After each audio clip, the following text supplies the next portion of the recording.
This is Green Plastic News reporting to you from around the globe. There has been a deadly tan insurgence, and the sanctity of green plastic life as we know it may be at risk. Tan forces are waging an all-out attack by land, sea, and air.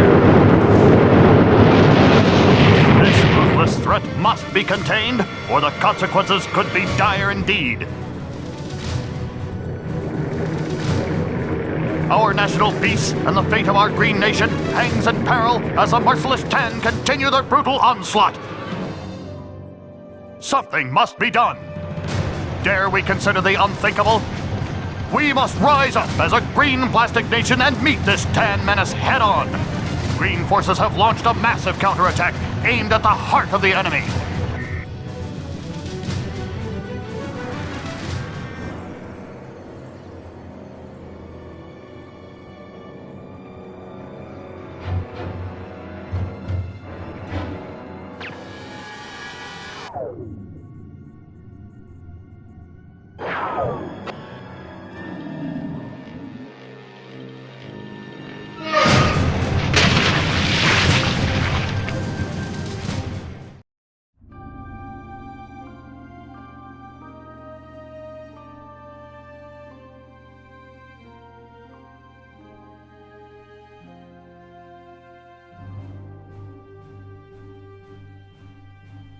Army Men World War, not to be confused with the PS1 game that has the exact same title and the exact same box art, but is a completely different game, is the fourth PC game in the series, coming in after Toys in Space.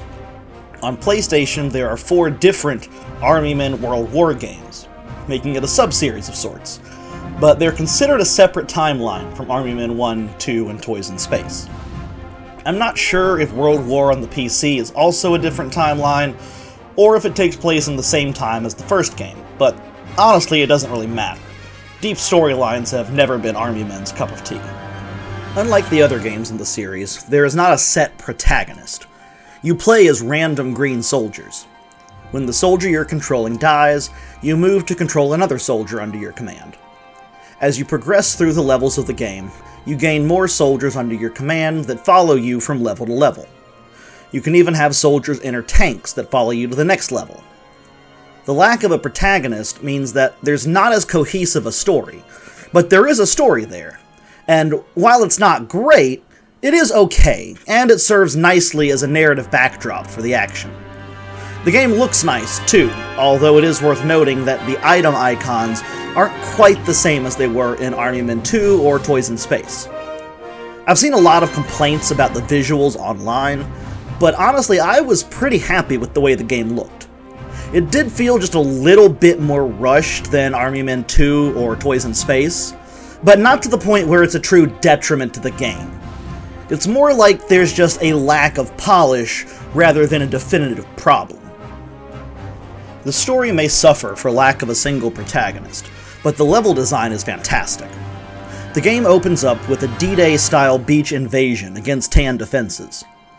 The first level starts off fairly easy, naturally, to get you acclimated to the game, but it is an awesome opening engagement.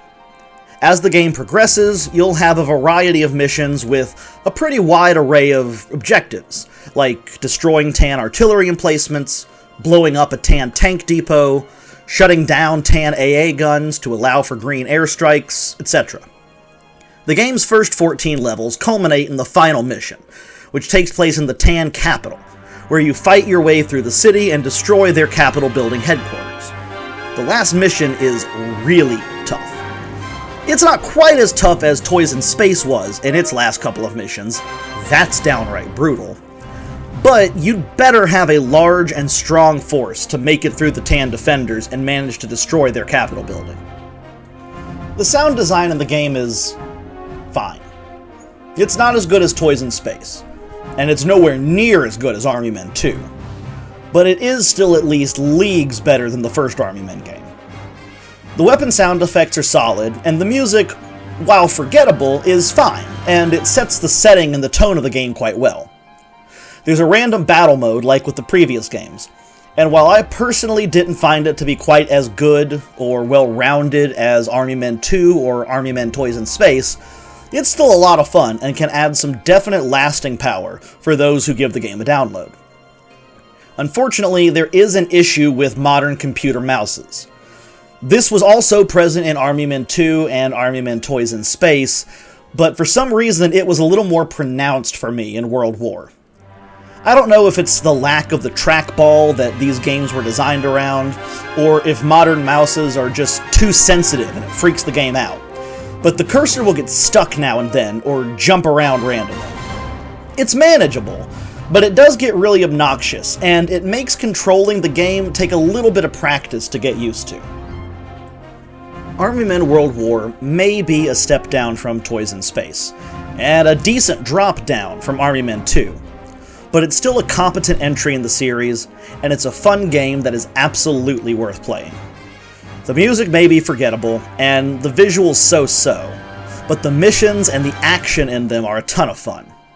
If you just plan to play random battles instead of the campaign, I really can't recommend World War, when Toys in Space and 2 do the battle mode much better.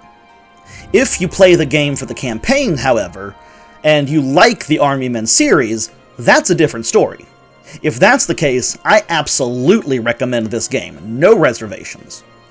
Like the other old Army Men PC games, it is dirt cheap on Steam and GOG, so give it a download and push back the fascist tan advance into the liberty-loving Green Nation. My rating for Army Men World War on PC is a C.